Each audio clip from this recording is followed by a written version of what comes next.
Madame la vice-secrétaire générale des Nations Unies, chère Amina Mohamed, Mesdames, Messieurs les chefs d'État, de gouvernement, Mesdames, Messieurs les ministres. D'abord, je voulais vous remercier pour vous être rendu disponible aujourd'hui, avoir répondu présents si nombreux en un temps record à cette conférence internationale de soutien à Beyrouth et aux Libanais. Cet engagement, c'est celui que nous devons au peuple libanais. Il y a quelques jours, j'étais à Beyrouth où j'ai vu de mes yeux les conséquences de la tragédie du 4 août dernier.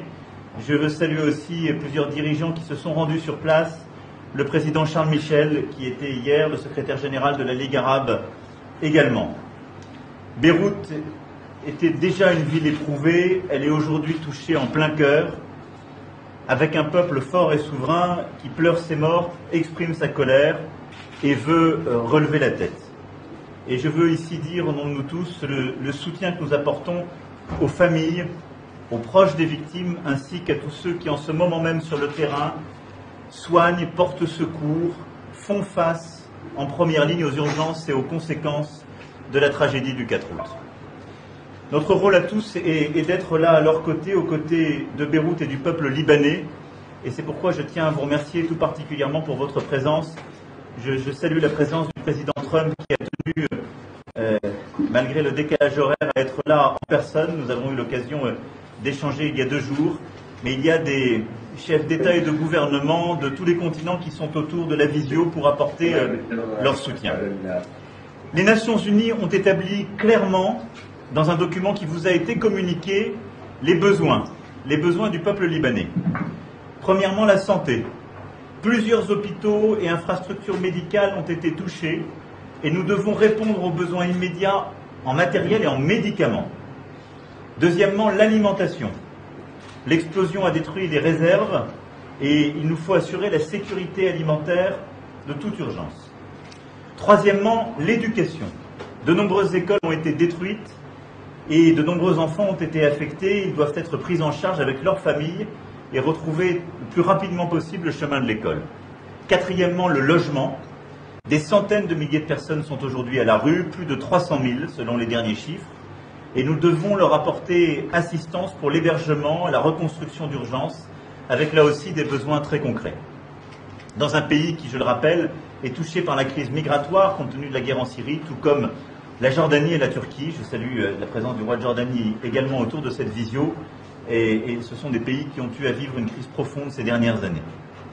L'objectif de la conférence qui nous réunit aujourd'hui est donc de mettre en commun nos moyens pour répondre très concrètement dans les prochains jours, les prochaines semaines, aux besoins de la population de Beyrouth.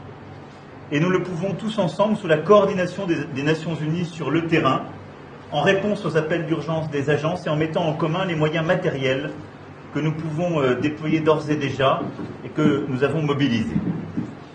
La France a d'ores et déjà organisé 8 rotations aériennes. Nous avons 2 bateaux qui sont d'ores et déjà partis, plusieurs coopérations privées, un porte-hélicoptère amphibie qui partira dans les prochaines heures avec des moyens. Et je sais que beaucoup d'entre vous ont déjà organisé beaucoup de réponses de court terme. L'objectif aujourd'hui est de faire vite, avec efficacité, de coordonner notre aide sur le terrain pour qu'elle aille le plus efficacement possible à la population libanaise. Cette offre d'assistance inclut également un soutien à une enquête impartiale, crédible, indépendante sur les causes de la catastrophe du 4 août.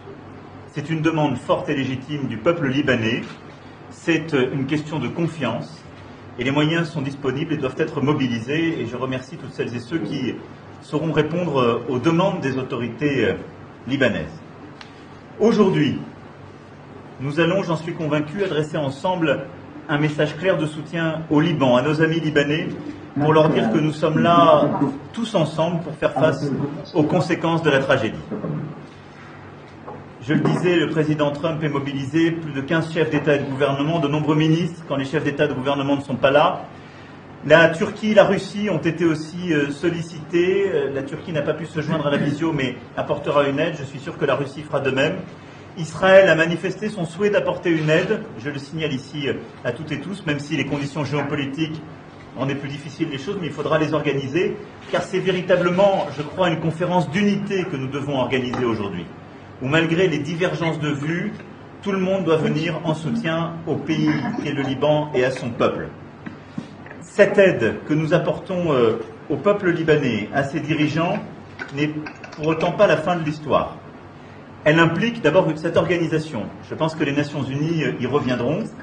Ce que nous devons apporter, c'est cette aide avec un monitoring très étroit des Nations Unies qui ont permis de définir les besoins, qui vont permettre de l'organiser sur place avec le soutien de la Banque mondiale. Et je salue l'implication de ces organisations et avec le soutien aussi sur beaucoup d'opérations du FMI. Il est important que cette aide puisse aller le plus vite possible aux acteurs publics, privés, aux acteurs non gouvernementaux, à la société civile, compte tenu de ces besoins d'ores et déjà évalués et le plus vite possible. Mais nous savons, et je terminerai là-dessus, nous savons tous aussi que cette tragédie a frappé un pays qui traverse depuis plusieurs mois une crise politique et économique très profonde qui n'a cessé de s'aggraver. L'explosion du 4 août a sonné comme un coup de tonnerre. Le temps du réveil et de l'action est venu. Les autorités libanaises doivent maintenant mettre en place les réformes politiques et économiques demandées par le peuple libanais et qui seules permettront à la communauté internationale d'agir efficacement aux côtés du Liban pour la reconstruction. Je leur ai dit il y a quelques jours à Beyrouth, et le président Aoun, que je salue ici, le sait. Il y a des réformes sur le secteur de l'énergie, des marchés publics, de la lutte contre la corruption. Il y a l'audit de la Banque centrale et du secteur financier à conduire, l'implication pleine et entière du FMI et de l'ensemble des acteurs internationaux. Le peuple libanais est libre, fier et souverain. Et il appartient aux autorités du pays d'agir pour que le pays ne sombre pas et pour répondre aux aspirations que le peuple libanais exprime en ce moment même légitimement dans les rues de Beyrouth. Nous devons tous ensemble tout faire pour que ni la violence ni le chaos ne puissent l'emporter. Or, aujourd'hui, ceux qui ont un intérêt à cette division et au chaos, ce sont les puissances qui voudraient en quelque sorte mettre à mal le peuple libanais, la paix et la stabilité du Liban comme de toute la région. C'est pourquoi je crois que, en ce moment même et ces jours-ci, c'est bien l'avenir du Liban qui se joue, c'est bien l'avenir du peuple libanais, mais aussi celui de toute une région. Je ne veux pas être plus long. Je vous remercie une fois encore de votre mobilisation et je vais maintenant laisser la parole à la vice-secrétaire générale des Nations Unies, Amina Mohamed.